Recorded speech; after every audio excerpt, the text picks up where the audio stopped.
नमस्कार दोस्तों, आपका सबका विवेक बोलते इंडेक्स ट्रेडिंग में स्वागत है। तो दोस्तों, आज डेट है 27 अप्रैल 2024, सैटरडे है।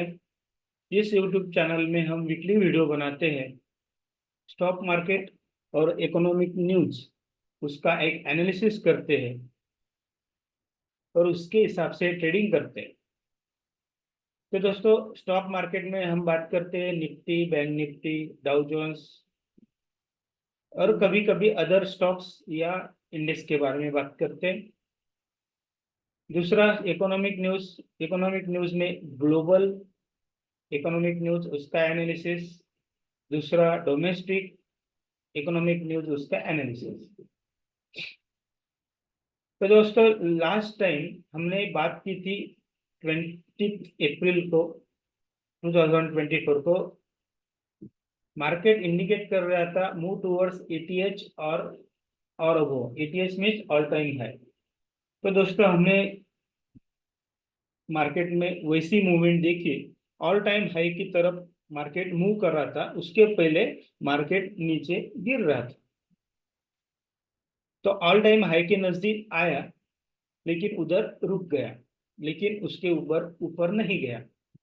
उसका क्या रीजन है, उसके बारे में हम चार्ट में बात करेंगे, इकोनॉमिक न्यूज और उसका एनालिसिस में भी बात करेंगे। तो पहले दोस्तों, हम इकोनॉमिक न्यूज ग्लोबली बात करते हैं। ग्लोबली जो भी न्यूज है, वॉर की रहे, इन्फ्लेशन की रहे, इंटरेस्ट रेट की रहे, वो जैसी के वैसी है। There is no change in that. सिर्फ अमेरिका का इकोनॉमिक डेटा आया, जीडीपी डेटा आया और वो उम्मीद से कम आया। उसके हिसाब से अमेरिका का मार्केट गिरा। उसका इफेक्ट वर्ल्ड मार्केट में भी हमको दिखाई दिया। बाकी इन्फ्लेशन, उनका एक पीसी इन्फ्लेशन आया, वो भी फ्लैट आया।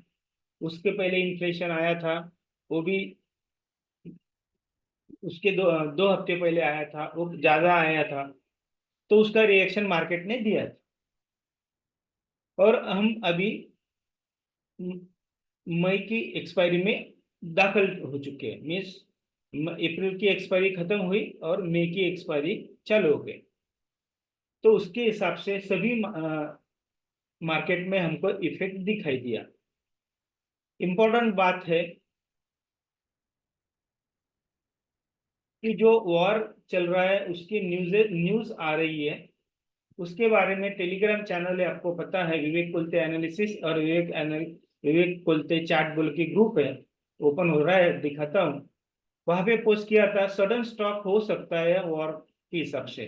मीन्स जो वॉर, जो भी मिडल ईस्ट में चल रहा है, रशिया यूक्रेन का वॉर चल रहा है, कुछ कुछ चीजें ऐसे बदल रही है कि वो सडन स्टॉप हो जाएगी। कि सबको ऐसा लगेगा क्या हुआ, कि ये बंद हो गया।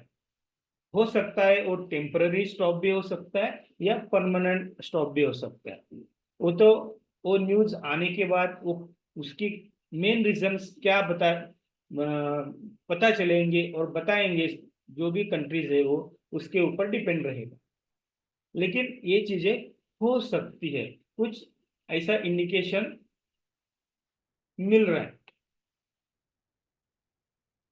तो दोस्तों, ये विवेक बोलते एनालिसिस बोल के चार्ट चैनल है। यहाँ पे डेली व्यूज, मार्केट चालू रहता है तभी भी, मार्केट बंद रहता है तभी भी, जो भी एनालिसिस वो न्यूज रहती है वो पोस्ट करते हैं हम।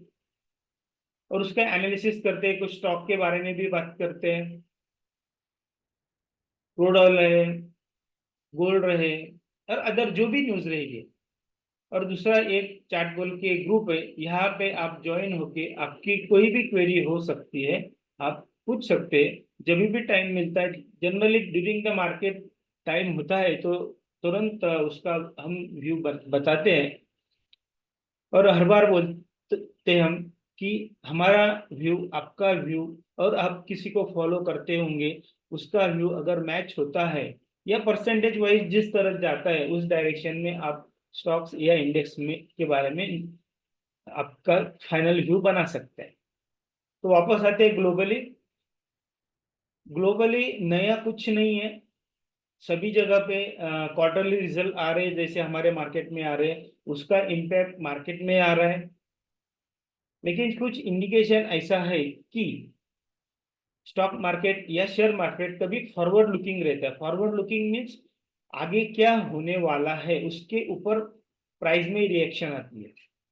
अगर जो भी कंपनी रहेगी, अगर उसका प्रॉफिट फ्यूचर में बढ़ने वाला हो, तो उसकी प्राइजेस अभी से ही एक तो कंसोलिडेशन या साइडवेज में हो सकती है या बढ़ सकती है। अगर प्रॉफिट नहीं आने वाला है, सेल्स कम होने वाला है, रेवेन्यू कम आने वाले हैं, तो उसका रिएक्शन और तुरंत दिखाई देता है।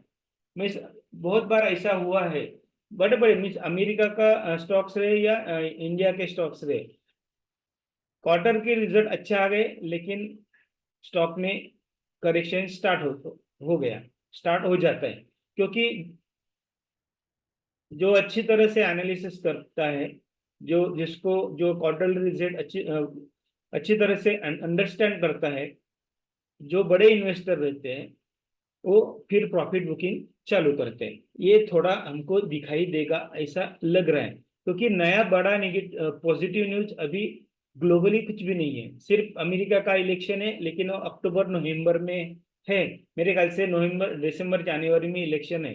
यूरोप में इसके पहले इलेक्शन है, उसका इफेक्ट उस महीने से स्टार्ट होगा। लेकिन उसके इन बिटवीन कुछ ना कुछ ऐसा प्रॉफिट बुकिंग हो सकता है।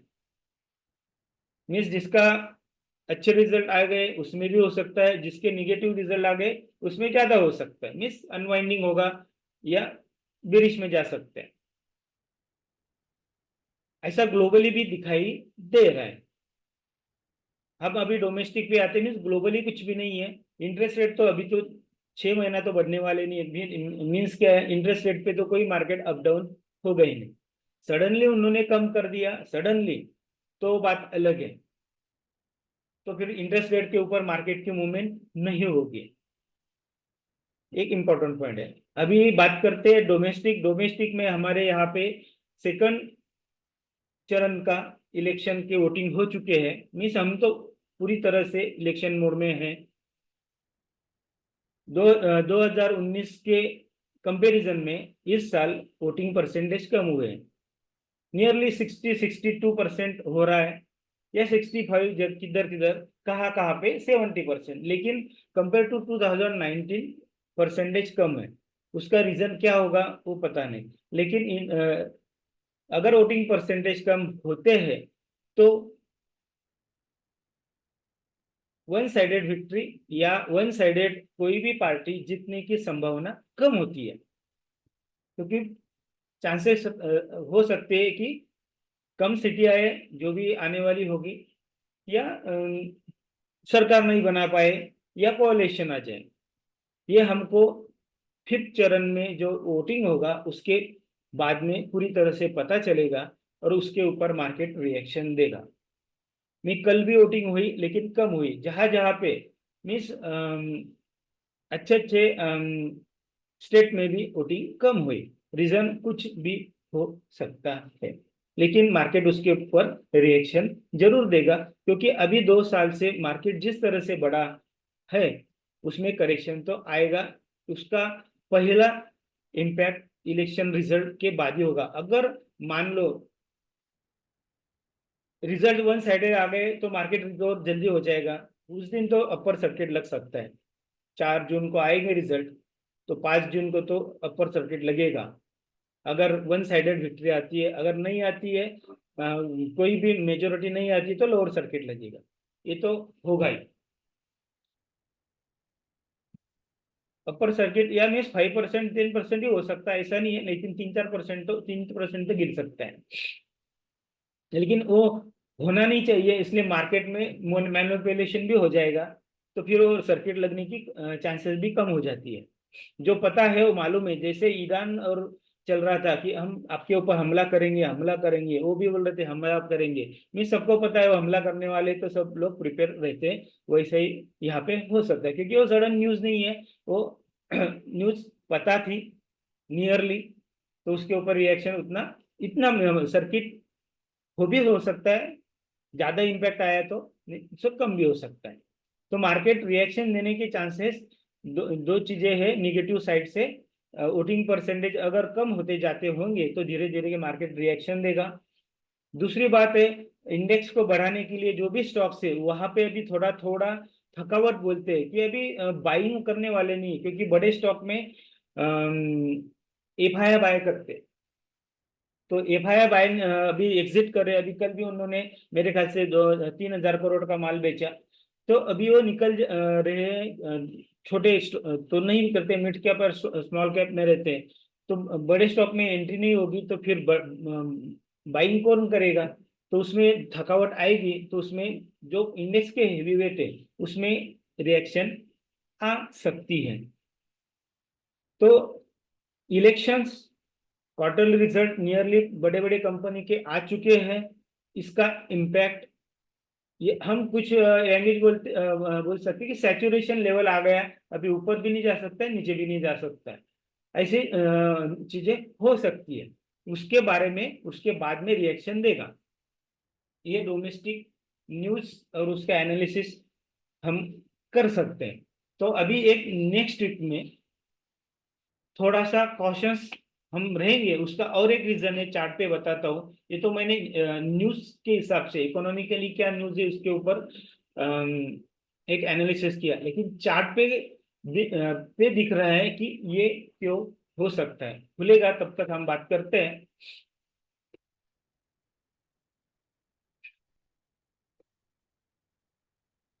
अभी पहले डाउ जोन्स के ही खुल गया। पहले निफ्टी की बात करते हैं।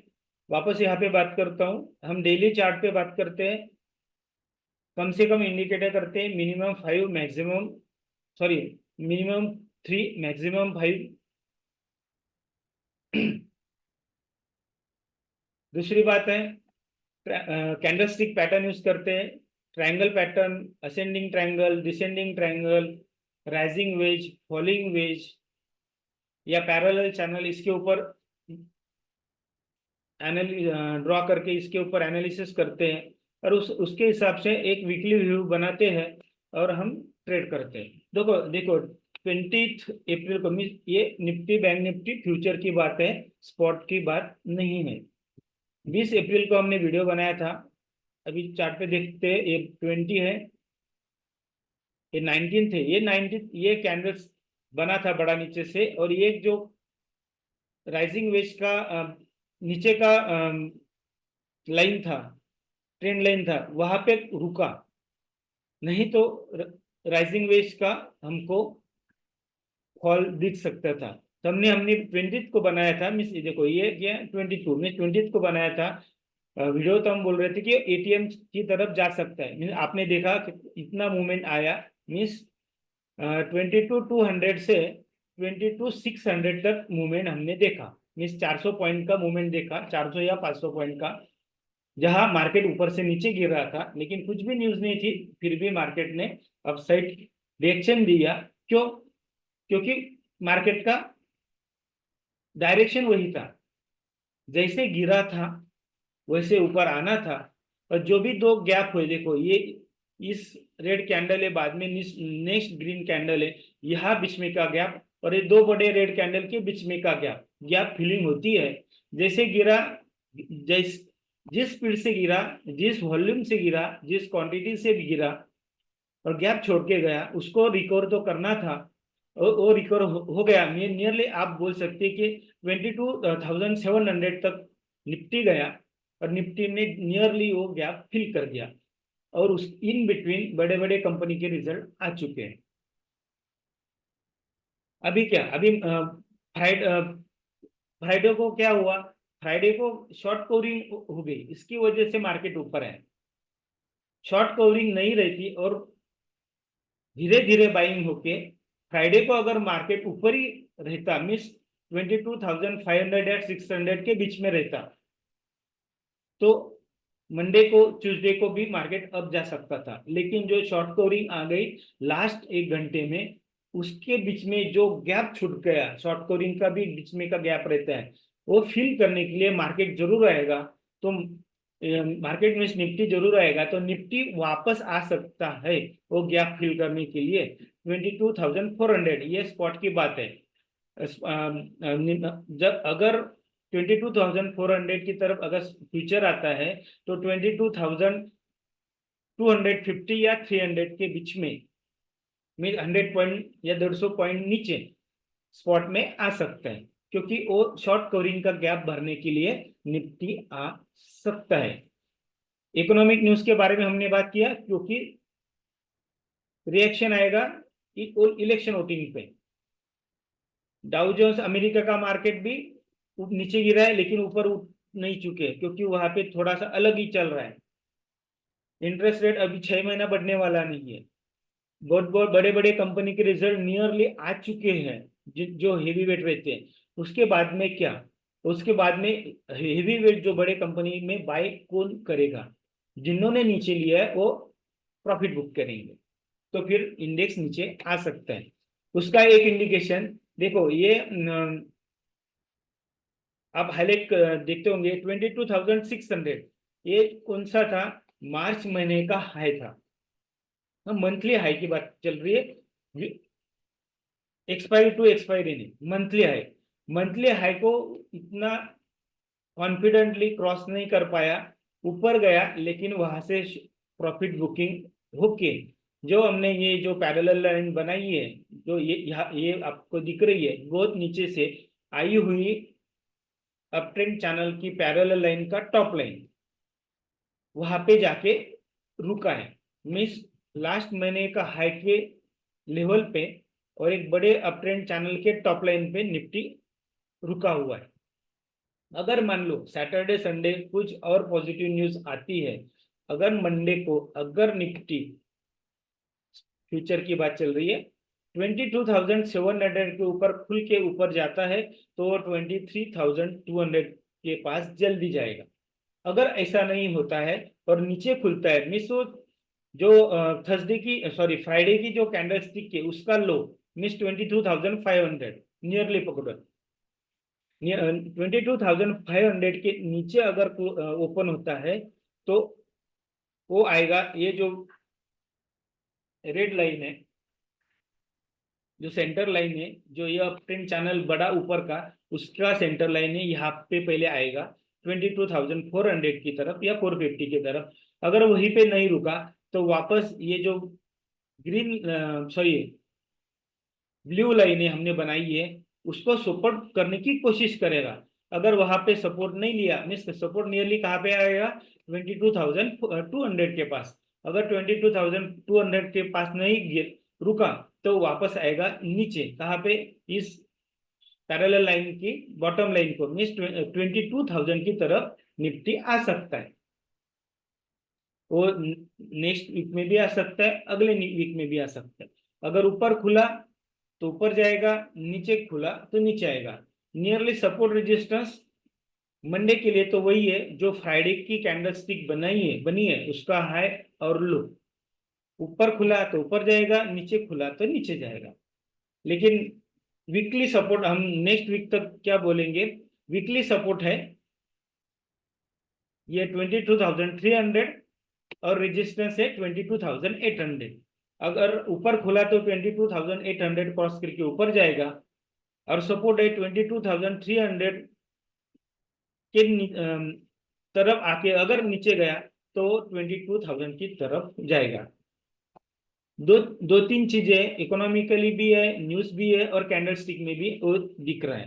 क्योंकि जो पैटर्न बना लास्ट 15-20 दिन में, वो धीरे धीरे सेलिंग होनी चाहिए थी और धीरे धीरे बाइंग होनी चाहिए थी, वो वैसे नहीं, वो गैप छोड़ के आया, तो गैप भरने के लिए इंडेक्स मूवमेंट होती है। उसका एक इम्पैक्ट हम आरएसआई में भी देख सकते हैं। देखो आरएसआई 50 के ऊपर है, लेकिन ऊपर से नीचे गिरा, लेकिन यहाँ पे ही है, मिस नियरली 56 है। मिस ना पॉजिटिव बोल सकते ना पूरा निगेटिव बोल सकते, क्योंकि ये थोड़ा बीच में ही है। मिस आरएसएमआई इतनी स्ट्रेंथ नहीं है। हम अभी बैंक निफ्टी के बारे में बात करेंगे।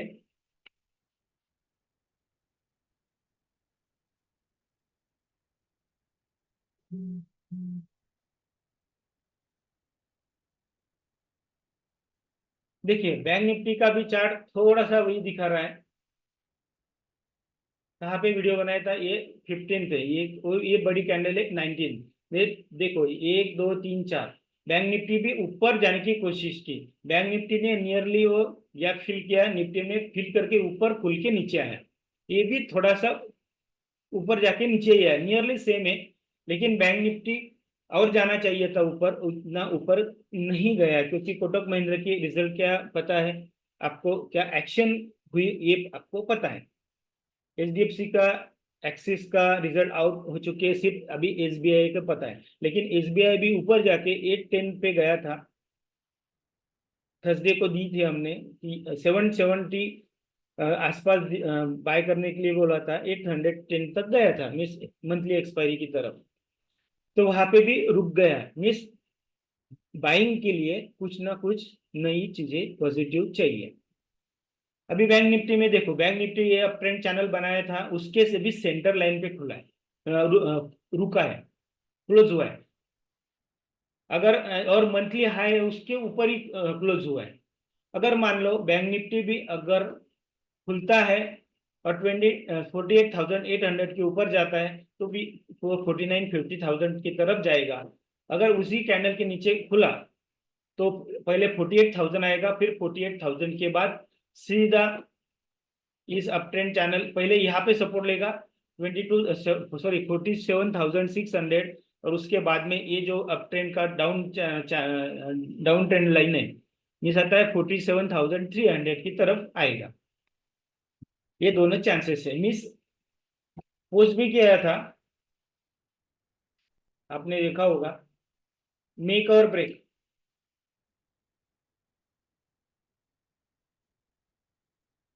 जब मार्केट खुला, जब पोस्ट किया था, तभी सब पॉजिटिव बाय करने के लिए बोला, स्टॉप स्टॉप लॉस हिट हो चुके हैं, ये भी बोल रहा हूँ।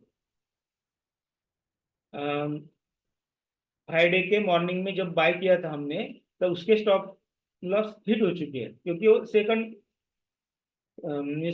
सेशन में हुए, क्योंकि बाइंग आई ही नहीं, क्योंकि कुछ भी नेगेटिव न्यूज नहीं थी और पॉजिटिव भी न्यूज नहीं थी। मीन्स क्या है, सब लोग प्रॉफिट बुकिंग कर रहे हैं। फ्राइडे था फिर भी उतना नहीं था। अगर फ्राइडे होगा, कोई फियर की बात होगी ग्लोबली, इसका ग्लोबली तो कुछ न्यूज आने वाली नहीं है नेगेटिव, तो जो वॉर की न्यूज थी तो वो भी हो चुकी है बहुत सी सेटल्ड।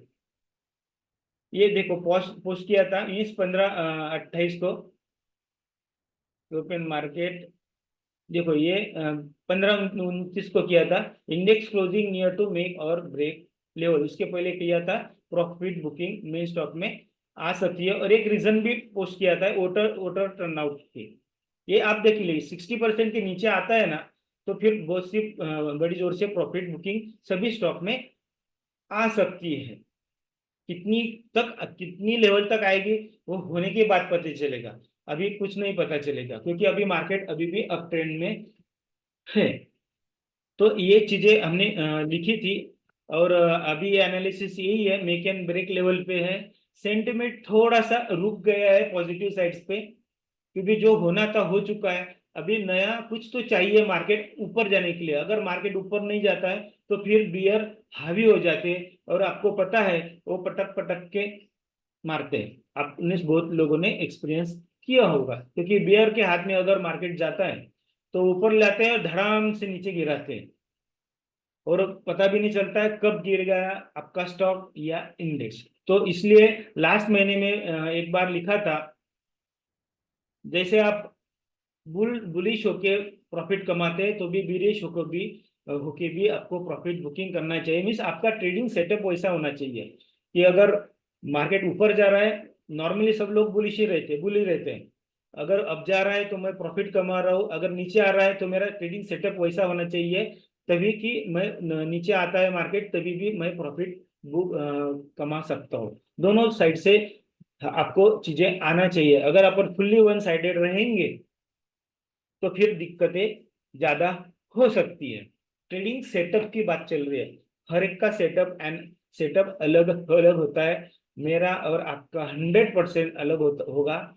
मेरा माइंड व्यू, माइंडली व्यू और आपका अलग अलग होता है। रिस्क टेकिंग कैपेबिलिटी भी अलग अलग होती है। किसी की सेम नहीं होती है। उसके ऊपर मंथ भी इफेक्ट करता है, डे भी अफेक्ट करता है, और कौन सा डे है वो भी इफेक्ट करता है, और इंट्रा डे में टाइमिंग क्या है वो भी इफेक्ट करता है। वो बहुत बड़ी बात है, वो एक्सपीरियंस से ही आता है।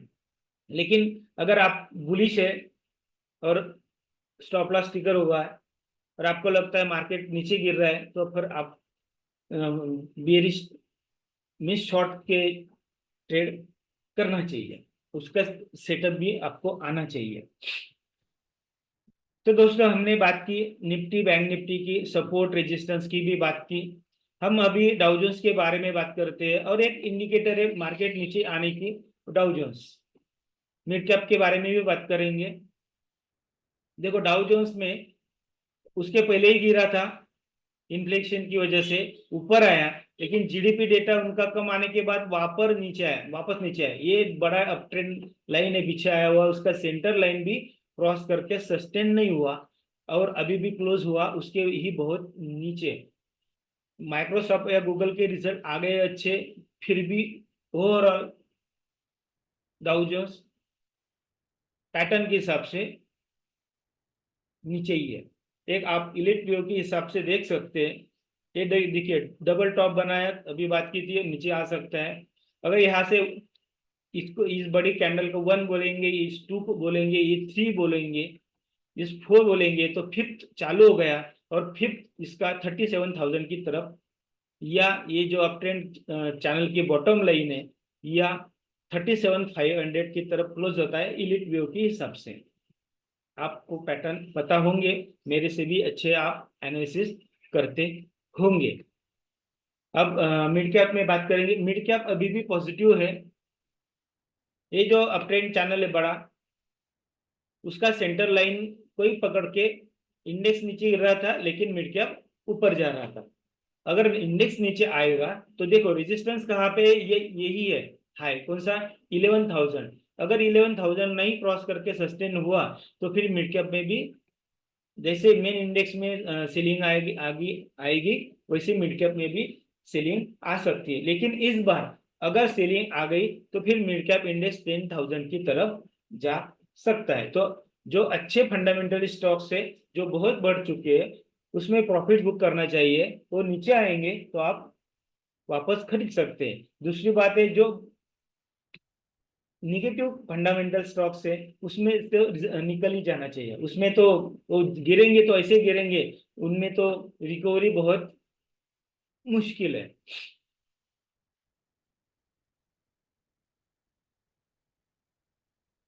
तो दोस्तों हमने बात की Nifty, bank Nifty, Dow Jones, mid cap, उनके सपोर्ट रेजिस्टेंस, इकोनॉमिक न्यूज, उसका एनालिसिस, और जो भी पॉइंट्स है इकोनॉमिकली क्यों प्रॉफिट बुकिंग आ सकती है, और चार्ट में ऐसा क्या हुआ तो प्रॉफिट बुकिंग आ सकती है, उसके बारे में हमने डिस्कस की, बात की। पहले तो चार्ट के हिसाब से था, अभी एक सेंटिमेंट ही थोड़ा सा प्रॉफिट बुकिंग का हो सकता है।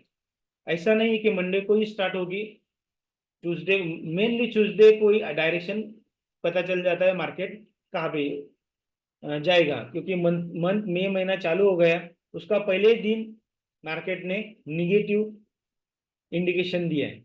लास्ट महीने में पॉजिटिव इंडिकेशन दिया था, जैसे अप्रैल महीना चालू हुआ था, अभी मई महीने का पहला ही दिन निगेटिव क्लोज हुआ है, और लास्ट महीने का मंथ का हाई भी क्रॉस नहीं किया है पहले ही दिन। अगर क्रॉस करके ऊपर ही रुकता तो फिर ऊपर जाने के चांसेस बहुत है। Means percentage wise up side कम है, डाउन साइड ज्यादा है, ऐसे चार्ट के हिसाब से और इकोनॉमिक न्यूज के हिसाब से लग रहा है। फिर भी संडे, अभी सैटरडे में तो कुछ न्यूज नहीं आई, संडे को आफ्टर 12 के बाद क्या न्यूज आती है, और क्या अगर कोई क्या आता है पॉजिटिव नेगेटिव न्यूज, उसका इम्पैक्ट हमको संडे नाइट से ही न्यूज आने के बाद पता चलेगा। उसका रिएक्शन हमको मंडे सुबह सुबह डाउ फ्यूचर में दिखेगा और एशियन मार्केट में भी दिख सकता है। तो थोड़ा सा कॉशियस है प्रॉफिट की बुकिंग के हिसाब से, तो थोड़ा थोड़ा प्रॉफिट बुकिंग करना चाहिए। बाद में तो नीचे आने के बाद हम बाय तो कर सकते हैं। अगर ये इलेक्शन नहीं रहते तो मार्केट ऊपर जाता था, क्योंकि एक हर्डल है इलेक्शन का, उसमें क्या आएगा ये पता नहीं है। देखिए, एफआईआर सेल कर रहे हैं, वो रुक रहे, क्यों रुक रहे? अगर नेगेटिव न्यूज आ गया तो फिर बहुत जोर से सेलिंग होगी। अगर पॉजिटिव आ गए, मार्केट वैसे भी ऑल टाइम हाई के पास ही है, अभी वो प्रॉफिट बुक कर रहे हैं। अगर मान लो, अगर वन साइडेड अगर मार्केट होता है, मीन्स इलेक्शन का रिजल्ट आउट होता है, तो उस दिन वो बाय करेंगे, फिर उस दिन तो फिर और मार्केट ऊपर जा सकता है, क्योंकि हर बार ऐसा ही हुआ है उनका। उनका प्रॉफिट कमाने का तरीका अलग है, तो उनकी पोजीशन कम है, वो प्रॉफिट बुक करके अपने हाथ में पैसे रख रहे हैं, और रिजल्ट भी आ चुके हैं। तो दोस्तों, हमने सबके बारे में बात की, इंडेक्स के बारे में, इकोनॉमिक न्यूज उसका एनालिसिस के बारे में चैनल में भी बताया। और इम्पोर्टेंट बात है, वापस रिपीट करता हूँ, आपका व्यू मेरा व्यू, और आप किसी को फॉलो करते हैं उनका व्यू, वो स्टॉक के बारे में रहे, इंडेक्स के बारे में है, आप उसका परसेंटेज निकाल के उसका एक फाइनल डायरेक्शन निकाल सकते हैं। क्योंकि मैं भी वैसा ही करता हूँ, ऐसा नहीं है कि मैं हूँ फाइनल होता हूँ, क्योंकि अभी देखो फ्राइडे में गलत गया, होता है ऐसा हर बार, लेकिन थर्सडे को शॉर्ट कवरिंग होगी, 10 बजे बताया था और शॉर्ट कवरिंग आ गई। तो दिन के हिसाब से कभी कभी एनालिसिस गलत होता है, लेकिन स्टॉप लॉस ट्रिगर करना आना चाहिए, वो सेल साइड रहे या बाय साइड रहे, जो भी रहे। और मार्केट सब कुछ इंडिकेट करता है। इंपॉर्टेंट बात है, अगर वन साइडेड विक्ट्री होगी तो मार्केट हमको उसके पहले ही रिएक्शन देगा और मार्केट ऊपर रहेगा। अगर वन साइडेड विक्ट्री नहीं रहेगी तो मार्केट रिएक्शन देगा, मार्केट नीचे जाएगा, वो भी हमको इलेक्शन के पहले दिन पता चलेगा। मीन्स रिजल्ट 4 तारीख को, 3 तारीख को मार्केट कैसे क्लोज होता है उसके हिसाब से दूसरे दिन रिजल्ट आने वाला है। ऐसा बहुत बार 10-15 साल में हुआ है। अभी भी आप ट्रैक कर सकते हैं और देख सकते हैं, और आपको कोई भी क्वेरी रहेगी तो आप पूछ सकते हैं। और जो भी ओवर वैल्यूड स्टॉक है उसमें तो प्रॉफिट बुकिंग करना चाहिए, आपका एक एनालिसिस खुद का होना चाहिए। तो दोस्तों, देखते हैं नेक्स्ट वीक में क्या होता है, प्रॉफिट बुकिंग आती है या नहीं आती है, मार्केट साइडवेज होता है, और उसके बारे में हम नेक्स्ट वीक में बात करेंगे। उसके आगे क्या होता है, क्योंकि नेक्स्ट उसके बाद में तो बहुत मीन्स आधा इलेक्शन खत्म हुआ होगा वोटिंग के हिसाब से, और आधा इलेक्शन की वोटिंग बाकी रहेगी। तो उसका भी हमको 8 दिन में पता चलेगा कि हवा कौन सी डायरेक्शन में बह रही है। तब तक दोस्तों देखिए, देखते रहिए, एनालिसिस करते रहिए, ट्रेड करते रहिए और प्रॉफिट कमाते रहिए। धन्यवाद। Thank you.